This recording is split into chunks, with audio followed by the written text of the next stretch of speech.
To get started with Card.co, visit their website at card.co. The homepage features a clean design with options to sign up or log in. On the sign up page, enter your email address and choose a password.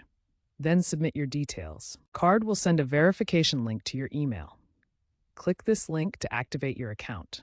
The process usually takes less than 5 minutes. Once verified, your account is active. No credit card is needed for the free plan, which allows one site with basic features. Paid plans offer more options. After signing up, you'll be directed to the Card dashboard.